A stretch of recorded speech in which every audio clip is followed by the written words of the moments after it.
Thanks, Mrs. Kitchen. And it's turn 107 in a 30-player game, all ages, with Spark of Divinity mod, so also Dominion's Enhanced.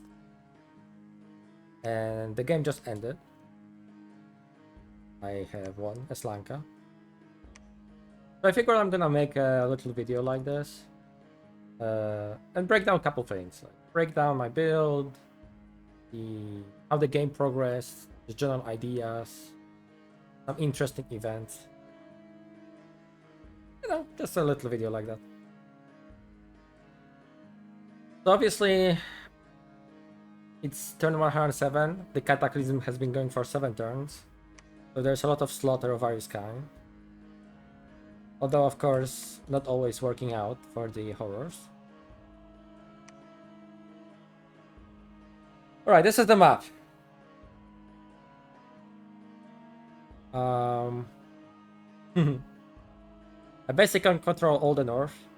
Controls like the middle section, late age Middle age had his own like peninsula here. He also killed this. I'm gonna go down, about various nations later on. I basically being up here, I had zero interaction with this part of the map basically. Too large for that. I started here. Nice little place. I love my province. Obviously, Grove did Grove did a lot of work throughout those turns. That's for sure. If the game goes this long, Grove is amazing.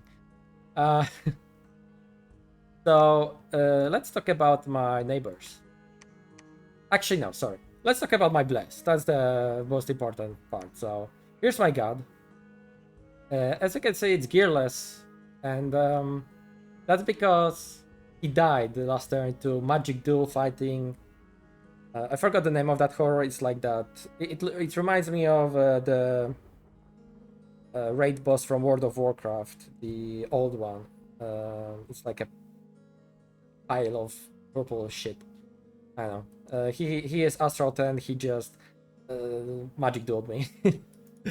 It's unfortunate because I had my god on his like super combatant script where he self buffs and casts like storm and lightning storm.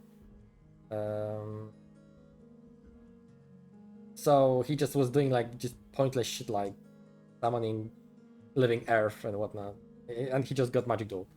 If he ran, he would have insta killed the that horror. But yeah, you can see a chassis, and this chassis, the chassis itself, it's 4-armed, right? And it has, I think it's like it has less hit points than that because of experience. So this is also a chassis that has been empowering itself.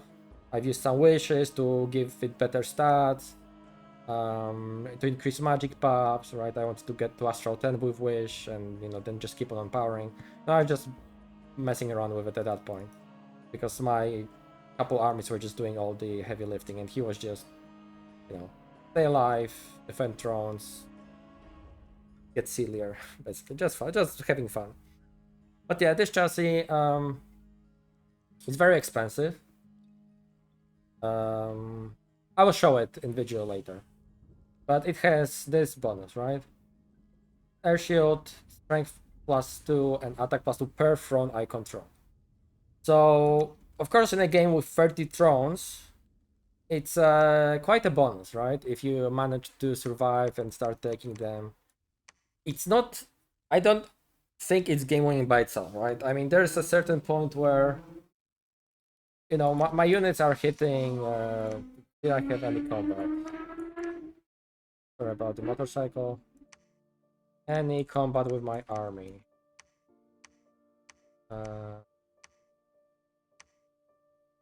I had actually I had one fight that I wanted to show. Oh yeah, this one. Yeah, cool. So here are my super combatants that I'm kind of just making 3 per turn, like 3 geared like this guys per turn. I could be making more, but the production is kind of the potential production is going down because just horrors armor doing all the mages, and I can't be bothered to equip all of them with gear to defend themselves from horrors. I could do that in theory, at least for the valuable ones, but again, I was super sick of this game at this point. Been going for months, like half a year, I think. So actually, let's wait for them to get meditation, which is domain enhanced self bless. Basically, they only target themselves with a bless. Meditation. Cool. So here they are, right? My bless is I control 12 thrones at this point, so I have plus 24 attack and plus 24 5 strength actually because I control plus 1 strength throne. I have Throne. I think that's how you pronounce that word. I have defense from Throne. I have poison resistance from Throne. Like there's a lot of Throne bonuses here as well, but the ones that are from my bless are Invul, Regen, Shock Res. It also has been boosted by one of the Thrones, and Charge Bodies. So a lot of that is from Thrones and from my Pretender. So actually, it's also plus 2 attack and plus 2 strength from the get-go because I also have that special side that gives me that bonus from the side. Obviously, this is pretty insane, right? Like 45 strength, I'm hitting for gazillion damage. Doom Horror shows up, this guy just one-shots him with a Moonblade. They are my Throne Protectors as well. Like, I have 1 or 2 guys kitted exactly like this. So they have high magic resistance, they're quickened. This one has 4 attacks with this, 2 attacks with this per turn, 2 attacks. Yeah, so they just murder anything that's not like proper army, because proper army with various mages and what would probably kill them, but at this point of the game they're just defending thrones from Doom Horrors and just raiding. And here I had a small encounter with Niflheim, which was third player. I would rank him third. I would rank him after late age Ohm's power, with me being first in as far as this point of the game. So I was warring him at this last part of the game just to get thrones from him, just the last remaining thrones to get a win. So here comes 105 hit points, flame bow, self quickened, fun stats, blah blah blah. Bye.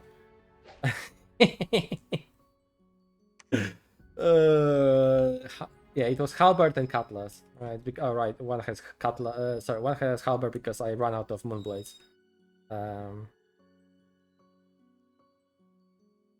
So that's my bless at this phase of the game, and I had armies like this just moving around, ridiculous doom stacks, casting army of lead, or what's the other one? Of gold. Water mages for quickening, welling winds, relief, regeneration, mist warriors, fortune, all that kind of stuff. Of course, other stack. And then I have my couple fronts which have, just thousands and thousands of undead. Yeah, have fun sieging this down. So the game ended because a bunch of fronts have been destroyed by horrors. So initially, I think it was 30 points to win. So it went down. And I control 26 at this point. 3, 6, 9, 12, 15. Oh, sorry. 3, 6, 9, 12, 14, 16.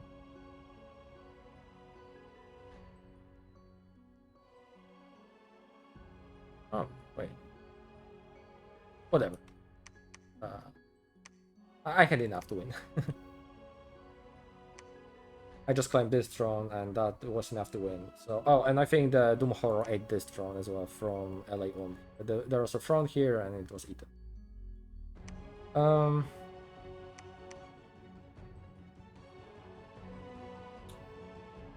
what to talk now about. So let's talk about my neighbors and how the game progressed more or less. LA Abisha spawned here. He was doing some fun pretender that was summoning just hordes of devils. MA Man spawned here. He had Monolith Pretender. And basically what that was really scary. That was my first war target. And I killed him right on time, basically, because he would have been very scary. So what Monolith does is, whenever you build a temple on a labbed province, so he was putting labs, as you can see there are labs everywhere, right? That's after man. He was placing lab and a temple, and when you build a temple on a labbed province having Monolith Pretender, it spawns a fresh Monolith is spawned there. It has like default Monolith buffs, but it's like full hit points, and you know, it's very scary late game because you can have just dozens of monoliths teleporting around, monolith communions, silly stuff. And I killed him before he had any scary spells up, scary astral spells. Basically, my pretender killed. At one point, I don't know what he was thinking. My pretender was like in the open, and he teleported all of his monoliths on top of my pretender. I think that was 7 or 8 monoliths. I don't know. I might have it recorded and uploaded as well on my channel. I'm not sure.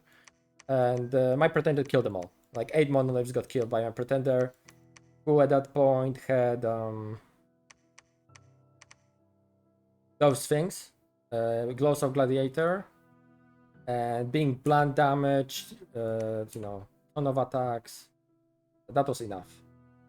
So that was my first war target. This player must have been... the idea was really cool, but the player must have been new, I think, because he was really upset about me attacking him, like, unreasonably upset. We never had an up, and he was mad that I didn't tell him that I'm gonna attack him. You know, something like that. It was unpleasant, but oh well. I hope he still plays, and you realize that Red Dominance, you shouldn't get mad or things like that. My second war target was Terodos. I did everyone a favor and killed Terodos. Terodos, which also was being attacked by Asphodel, which then I killed jointly with Ulm, almost like my ally throughout the whole game, like crafting items for each other, various trades. MA Ulm is my favorite nation in the game, so it's always nice to work together with someone sharing that love for the nation. But yeah, we had a close relationship, so I had a couple annoying bumps with Asphodel when I was expanding and fighting Terodos, so basically I decided, cool, yeah, I'm gonna kill Terodos because Terodos is just obnoxious. And then I fought Asphodel together with Ulm, and we killed him. But that was, of course, like middle part of the game. Other worthwhile... sorry, I mean, everyone are worthwhile. Just to note, LA Pangea spawned here, so Abisha here. MA Marignon spawned here. And EA Yomi spawned here. And EA Yomi was played by Kirby, and Kirby is just like infinitely better player than me, so... but I'll talk about Yomi in a second. That was my, by far, longest war to beat Yomi. LA Ulm was sapped. So the player that played LA Ulm obviously did very well. But he had some personal stuff and he couldn't continue playing, so when Abisha died, the player that played Abisha subbed into the LA Ulm. Here was EA Or, and where's the cap? Where's the cap? I forgot which nation was that. There was a Bihod, Bod, I'm not sure how to pronounce that. I think Bod was killed by Nifel eventually. Where's the cap? Sorry. Well, there's a Mictlan, Alain Mictlan, which was played by everyone's favorite Krunboom. He got killed by Marignon, although Marignon took insane losses while killing Mictlan, which definitely gave me a chance of fighting him later. But I'm gonna get into that. I'm just trying to find that one cup. So EA or...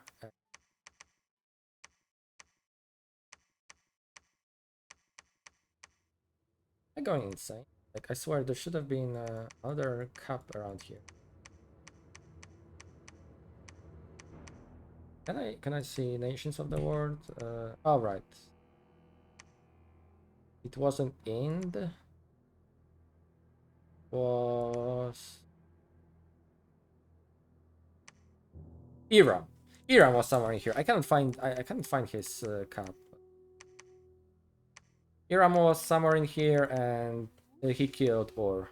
And but let's get back to my land. So yeah, first war with Man, pretty quick war. Then just some grinding with Pterodos because obnoxious ghosts. Then also relatively quick war with Asphodel. And while I was in war with Asphodel, while I was in war with Asphodel and Pterodos, Abisha killed Pangaea. Yomi was doing their stuff around here. There were some. Godwana was here. That got killed by Yomi, I think. There might have been some. Vetigheim was here, which also was killed by Yomi. So I was fighting here. Abisha killed Pangaea also really quickly. And after Yomi did some stuff over there, they started war. And that was... They're pretty evenly matched. And I think Abisha could have won that. It just, in a one grand final battle, I think simple change to script with Devils where I think if they waited, actually I don't remember, it was either way. It was either they attacked immediately or they waited and attacked and then attacked. And I don't remember, there was a particular reason why the other one was the better choice and might have won him that major battle, and instead of wiping everything. And like, I'm not saying he would have won the war, but it would have been closer. But after that, his back was kind of broken and Yomi just went and ate him. And I had non-aggression pact for Abisha. We did some trading. I like vultured 2 provinces of Pangaea when he was fighting them. I think there was some weird misconception in the game where the claim was that I'm like super working close with Abisha. I mean, it wasn't like military alliance, right? I didn't want to deal with his devils. I didn't want to deal with his raiding. So I was in peace with him. Yomi was much scarier player. Well, I know the Abisha player. He's also a very good player. That expert in Abisha, and he was just experimenting with this build, sort of a thing. But like the bless of Yomi was just disgusting. It was like blood vengeance with like resistances and whatnot. But the thing was, what his pretender did, he blessed all demons and non-mindless undead in a battle he was present, right? Even non-sacred unit would become blessed. So all the shitty little Yomi devils they have, the demons, those Oni, Kaoni, and all that garbage, all of that was blessed. All of that had blood vengeance. So that was a huge struggle for me as well, and for Abisha. It just, like, your army would just kill itself on those little shitty demons, right? That had 2 forms. So you hit the first form really hard, you fail blood vengeance check, your guy dies. Oh, here's the second form of that little shit, and he's gonna kill your other unit as well if it fails blood vengeance check. Of course, it was limited to... That ability was limited only to his, like, the stack that was moving around with the god.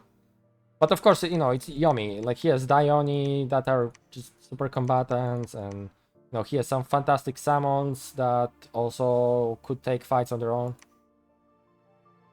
But yeah, so the Abisha was losing really hard, and when he was pretty much like doomed. Only Abisha was holding up and being sieged, and there was some doubt whether to invade it or not. Oh, stupid Discord. Sorry, I didn't mute it. Oh well. Now someone's gonna be just writing to me all the time. Sorry about that. So what happened is Yomi and I think I was still in war with Asphodel. Yomi attacked me together with Marinan. And Marinion had like a couple thrones, he had really good land, like Marinion's land was insane. Like it's been bloodhunted a little bit by me, but it's just fantastic provinces all around. And like this, for example, like what the hell is this? Like it's a cap, basically, province. And it was looking bleak for me. But I have my Pretender. My Pretender is very good defensively, right? I wasn't really using him offensively, I was using him defensively in my own provinces. That was the purpose. So I think at that point I had enough research to cloud trapeze him, and yeah, I might have had Soul Vortex by now. But the most important part I had was Storm and Rayful Skies. Right? I said Lightning Storm, I meant Rayful Sky. So that was my saving grace against Yomi, just wiping his armies. He couldn't really deal with my Pretender easily. And wherever he had like big stack, my god would teleport in and kill them. The issue is, of course, that he just shut out those Oni like nobody's business. So I was slowly losing ground. I lost this throne. I lost this throne as the war progressed. And you know, I had like one of my armies just one big doomstack, you know, screening with his other. There's some exchanges, whatnot. You know, a lot of raiding going on with Dione and various other tags Yoni could have thrown at me. But you know, usually it looked like he attacked the province with his stack, he took it, and then I just Cloud Trapeze, Rakshasa, or Dakini, and it dies, right? And so the attrition was definitely on my side. And Marinion's invasion was really scary because Marinion's Pretender, I think it was Baphomet. And Baphomet's ability in Spark of Divinities is it spawns those scary angels that Marion can summon, those like super combatant, basically angels. And he had like a lot of them. I think he spawned them as a unit, but he could have Gift of Reason them, or not Gift of Reason, the other Divine Name. And he had a ton of those angels around. But what happened? What happened is, so he was like taking my land that I had here, and I had blood operation going back there. You can see that those provinces are completely butchered, right? In a Spark of Genius I had like twice, if not three times as many Raktapatas and couple Kalamukas with Blood 2. You know, they were the main Blood Hunters. And I just created Giant Sabbath that had access to Claim Life. Right, for those that are not familiar. Oh, that's a bit far, I think. But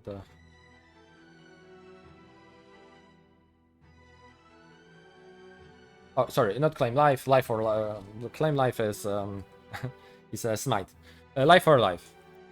So I had Giant Sabbath with just tons of slaves and huge Life for Life spam. So he moved in and he lost all of those angels. If he used those angels together with like real army, together with Yami, I probably would have died back then. But he just broke him. I think he was also demoralized. And I mastered a counterattack, and with some grinding, you know, I took him on. Although there's also other problem, and I'm gonna show you that item. His Baphomet had this item. So what it does is, every turn it casts Demon Rage, which makes unit fall into rage, meaning they attack the closest unit, be it friendly or foe. It's magic resistant negates, and I had really solid resistance in general on my demons. You know, also, why am I magic? Oh, I'm magic because of because I actually had drain, but magic is because of enchantment. And couple times he he teleported on one of my armies, and even though he was defeated, he had like returning, I think. So he escaped safely, but like I took massive losses when I was invading him. But then I took some precautions, some counter. I killed his Baphomet, and I actually dropped this item. And I was using a little bit on my Pretender to fight Yomi, forgetting that it also affected my unit. So there are also a couple failures where I used my God together with my demon armies against armies of Yomi, and I basically just lost tons of my own demons because they just start slaughtering each other. And as you can imagine, you know, I was mainly relying on Asaras as my recruitment was, because obviously stacking attack with relatively long weapon is just great for repelling, and it was hilarious to. Did I have any battle this turn? I don't think I had. But you can imagine what happens with Asara that has plus 20, or even earlier, like plus 10 and then plus 20 strength, right? They're just throwing javelin across the battlefield, hitting for 40 something. My mainstay unit was Santa Bahalas. Sorry, yeah, Sandiabalas. Oh my god, Sandiabalas. I think that's how you pronounce it. Because this is just fantastic unit together with Mandahas. They just get insane, absolutely insane stat buffs from Dark Power and Chaos Power. And they have built-in Moonblade that just slaughters magic beings. They're amazing. That was like my main troop. No, Chaff is Chaff. It sieges forts down. And then I heavily relied on Raksharaja tags, which then I moved into more to rely more on Dakinis, just because the chassis just better. It has less hit points, but it has built-in damage reversal. It's flying. The flying was the main thing, right?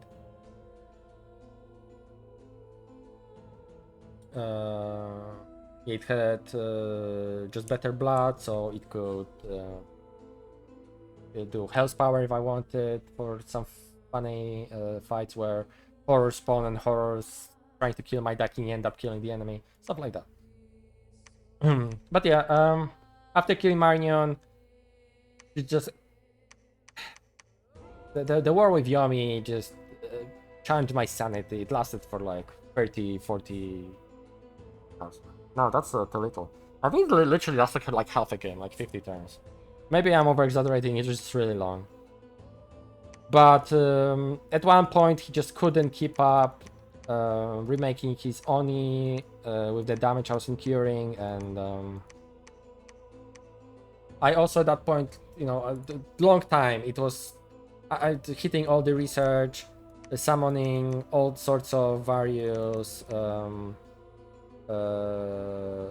powerful casters like Sea Kings for various water buffs, Troll Kings for, you know, army of gold or lead,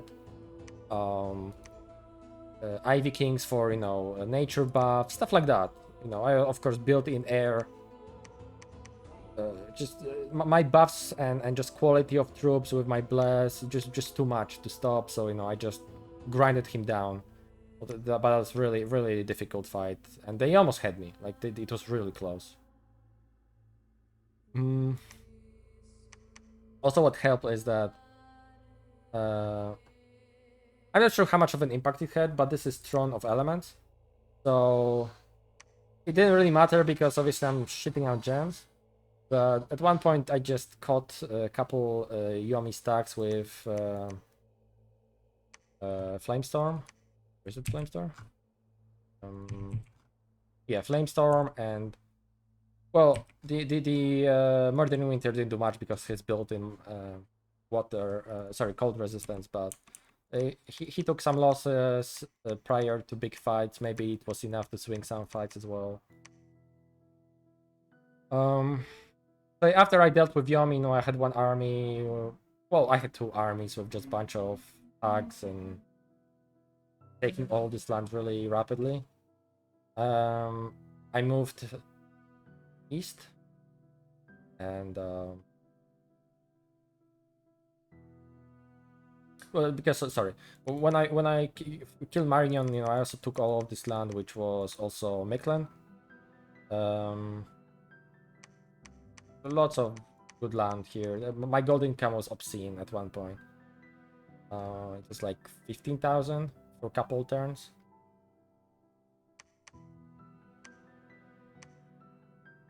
And yeah, Trons were priority at that point. The player that was playing Iram, I think, just gave up, lost interest in game. A lot of players lost interest in this game. I can't blame them. It just was huge, ridiculous game, taking a lot of time. So the Iram was just being eaten by me and Nifl, and when I felt ready, I just attacked Nifl, taking this throne. Actually, I failed initial storming on this fort because I didn't think about the fact that he also cast Wailing Winds and my monkeys broke. Even though my monkey is strong, especially when they get plus 22 attacks skill or plus 20 and plus 20 strength, and all the buffs are silly, but their morale just didn't handle Wailing Wings long enough. But in the second attempt, I did Mass Flight, and Mass Flight was enough to just surround everything he had left and just killed instantly. One of the armies, there's a really fun path that just goes across this map. There are a couple like these that just try to connect map, so there's actually contact between north and south, and east and west. So after I was done with business here, you know, they came here. I didn't end up really using them, but yeah, it was an option to just take more thrones from Niflheim. Nifl was actually massive. I wasn't aware he was that huge. Jesus Christ. Yeah. Because in Discord I saw them talking how big they were, and you know that they were playing to win, and I kind of thought, yeah, whatever, like there's whole south, but yeah, no, he had whole south. So I had very little interaction, of course, with players in south. I did a couple trades with some, like underwater nations, maybe some others. There was some trading going on for various items, but basically I was just hoping like those guys in the south will do as well as possible to slow down guys in the middle.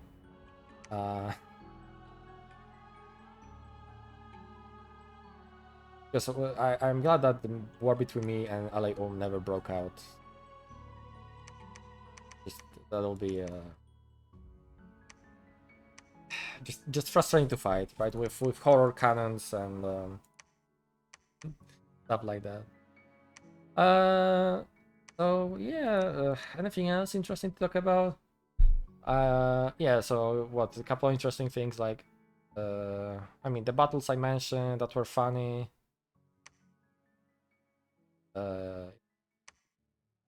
My god stats were also quite hilarious. I had like bunch of gauches of powering, so my defense was like at 50s. You know, resistance, I also had the downfang. So my magic resistance was also higher. Of course, hit points are crazy because of my dominion. Yeah, it was that was first time I ever played Lanka as well, so that was like also very learning experience. A couple weeks after this game started, I joined another Spark of Deity game as Lanka, and I kind of tweaked my bless, and I had better idea how to play. Small bragging right, I also ended up winning that game. I mean, I played it way better than this one. I was really happy about how I played it. So okay, cool. Let's just show the blessing really quick.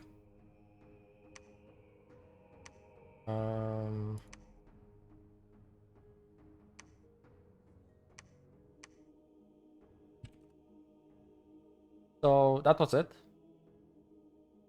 Yeah. Oh right, fire and shock resistance was also a big deal, right? Because demons of Lanka really don't like fire, and I really wanted to have high shock resistance for the lightning storm spell. God, I forgot the name again. Wrathful Skies.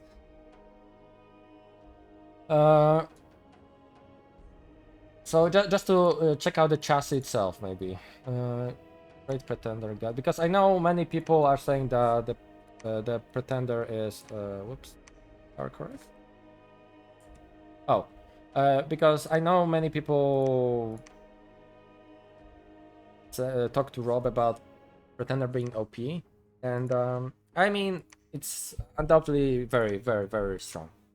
Right, I'm not gonna argue with that. Right, this is the Pretender, so it's 220 points for it. It's not cheap. Okay, it's not cheap. Sure, it's not like Colossus, but it costs Monolith, and the new path cost is 60. So I was really pushing it by adding all those paths, and I think while the chassis itself is very strong, and that bonus, strong sacred tunes will definitely use it well, right? And Gandalf they're nice bonus. Like I didn't rely on it at all. I think the first Gandalf I got like year 2, so whatever. Like it's just nice when it happens because it can open up like air for you if you don't find it anywhere else. Well, my Pretender did have Earth, but you know, for small scale crafting of items and whatnot. But yeah, obviously it's very strong on good sacreds. But if you look at the skills I had to take, and then I'm gonna show you like a slightly improved version. This is dumb to shit, but this is Lanka's feature basically that you can do it, which is awesome. This is dumb to shit because it's kind of also Lanka's feature where you really don't need many resources and then you end up relying on blood economy. Misfortune 2, quote unquote free scales, right? Anyone can do it and deal with the consequences. It, you know, also quote unquote free scales. Magic Drain, yeah. My research was really bad, as you can imagine. Lanka doesn't have good researches really, and for this bless and him to be awake, my skills are dog shit. Like, not many nations are playable like this. At least that's my opinion, right? You may disagree. And that allowed me to actually research with God and hit couple crucial points like construction 2 for good enough items to equip him so he doesn't die. Because the chassis itself, like it's equipment based chassis by itself, it's bad. It's really bad. It just dies, right? Weapons are whatever, like those are useless. No armor, no nothing. It has built-in awe and fear. That's great, but the chassis itself is bad. It's low hit points. It's not an expander. It needs construction to give it items. So that's like the whole build revolves around him being awake, researching key construction and enchantment to get regeneration, and get thrones. Wherever there was a throne that was doable for him to do by himself, with again geared already, like it was gem investment, time investment, construction investment, all of that. I can start taking thrones with him, and only then, after I take couple thrones, the build gets into functioning point where my sacreds are okay. Now they got all those extra stats. They can punch above the weight in their smaller numbers. The Pretender itself is just great defensive tool. Because if someone doesn't expect it, doesn't prepare to deal with this, you know, with adequate anti-super combatant tags, for example, or just their units are not hitting hard enough, yeah, they will not deal with this. But I mean, I personally think there are plenty of ways from the start of the game that you can completely shut down nation using that sort of a chassis. So it's like the moment you know that someone has it, which you will know, like it's very characteristic that you will always know when you see blessed units with this Pretender, they will have this from the get-go, right? So you know, okay, this guy has this Pretender. I don't want him to be taking thrones. That's the first thing. If I see he's taking thrones, you better coalition them.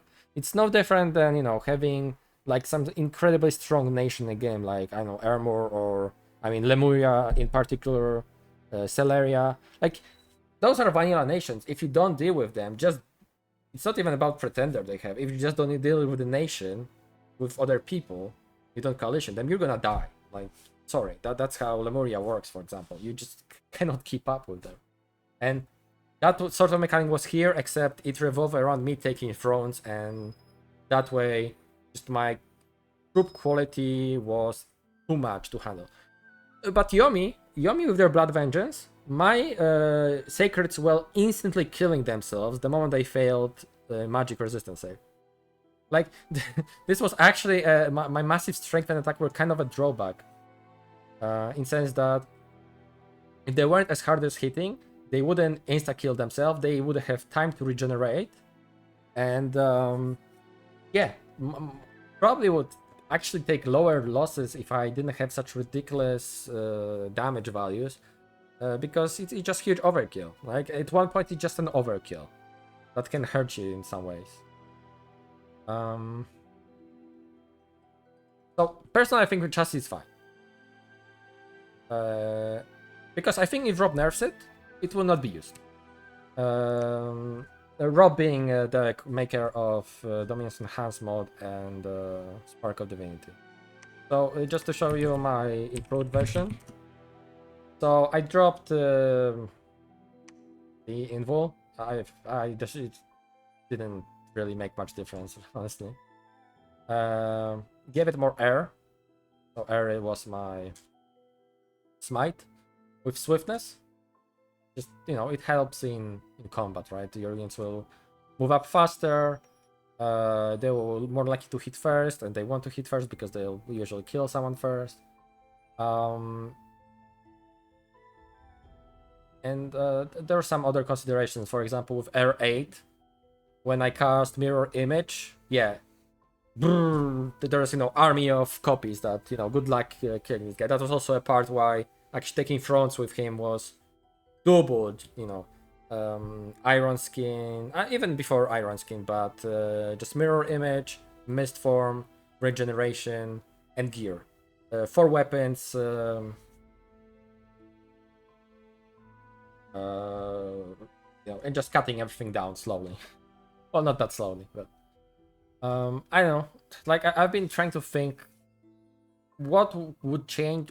How would you nerf this bonus so that it's, you know, less outrageous by some standard? But again, like the game I was in, a ton of thrones. Like, the reason why I got insane is just because thrones were everywhere, right? And a lot of those were tier 1 thrones, which were really easy to take. I had a couple like those as well. I had really easy, couple very easy thrones next to me, and that was good enough to get the bonus going.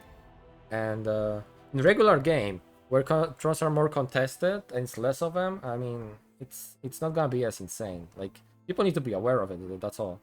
And I've been trying to think, what would you do with it to where the chassis is still worth taking?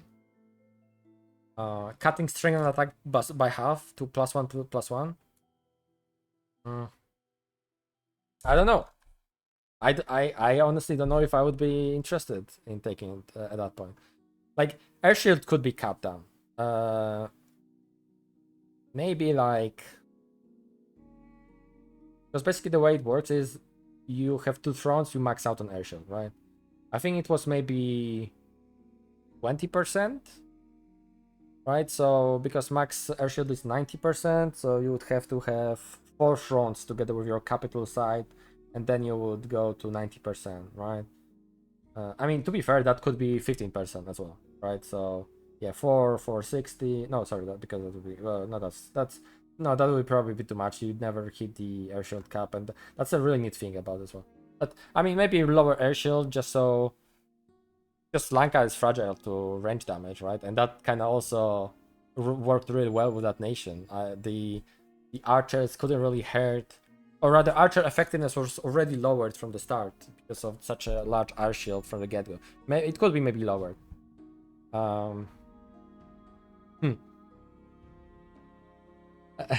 I've been thinking, yeah, if there was +1 strength and +1 attack, you know what could there be? +1 defense, but I'm pretty sure that would have been better than +2/+2 and the +1 defense with +1/+1 would be better than +2/+2.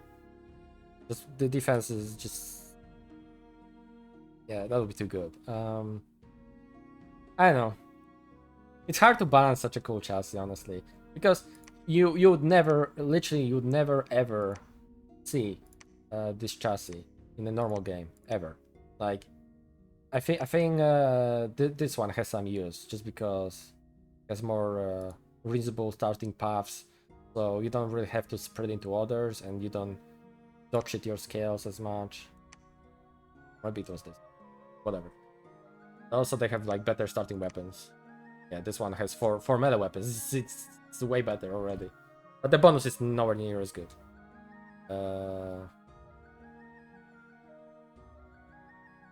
It's a really good bonus still. I kind of want to mess around with it as well. Just free Gandharvas every month. Yeah. Maybe not with Lanka, with some other nation. Because funnily enough, I think this is this. Yeah, this is yeah, this is a variant for Raga. And I did it just for fun. Because I wanted to see how this pretender would work in the nation that in another nation, but the nation also very strong sacred as Raga. Spoiler, it didn't work well. Like again, I had to trash my scales, and not as badly as Lankas. You can't afford it because production. You'll never be making Zayadens without production, and it's in prison, right? So it came out super late, and of course, when it comes out, it's incredible chassis at that point. You have construction by then. You can gear him. You can have gear ready for him to just go out and be a very potent defensive tool. Because again, 84 hit points outside of your dominion, he's just gonna die. Like, I don't think this chassis works outside of your dominion without the bless it gives itself. It's not like Expander. It's not like some Titans where it's just a brick of stats that you cannot get through. And yeah, spoiler, it was okay in that particular game, but it wasn't great. I was really struggling with gold with those scales. Like probably the expansion was hurt because of that. Like I couldn't just expand well enough, not being able to recruit as much as you normally be able to with weaker bless or weaker pretender. Because again, 60 points to pick a new path, so that's just crazy cost to do that. I mean, if because I'm just kind of addressing a lot of talk that I've saw on Discord. Personally, I don't think this chassis needs a nerf. Like it should be a chassis that when someone is aware that you have it, they kind of have to deal with you sooner than later. So it automatically makes it like a high risk, high reward chassis where, yeah, you take it, but you're very likely to be coalition. And there's a limit of how much you can defend yourself. In that other game that I played with Lanka and this chassis, the one I mentioned that I was really happy how I played, I was attacked. I actually was coalitioned, but the coalition kind of broke apart where basically what happened is that the coalition was declared, I was attacked by one player, I kind of beat that player, and nobody else was helping them out. They were like hoping that, I don't know, they're gonna bleed out on me and I'm gonna take big enough losses for them to just voucher me. I don't know, that's weird because, but yeah, the player got frustrated and just, yeah, conceded to me. Actually became my vassal, but they ended up basically not playing the game, so that was fine. And then the remaining players, they just half-assed their coalition, honestly. And then the actual player whose research was just 10 times as good as mine, as I'm not even over exaggerating, they just had all the enchantments going. Actually, I had the same player with the Raga game. They did different nations, but same stuff. The research was just obscene. They had the enchantments, the word enchantment, they were all theirs. The globals were that guy's, and he never attacked me in that game, because I think if he attacked me, I would have lost. Despite me having thrones, despite me having those crazy sacreds, my pretender, I just would have lost to magic. This is primarily a magic-based game. While units, strong sacreds, they can carry you through the whole game, but they're strongest early on, right? Especially with hell blesses or strong blesses. But yeah, uh, it's just a small video talking about this particular game and addressing this particular pretender in the mod. By the way, I highly recommend Dominions Enhanced. I think this is the way to play Dominions.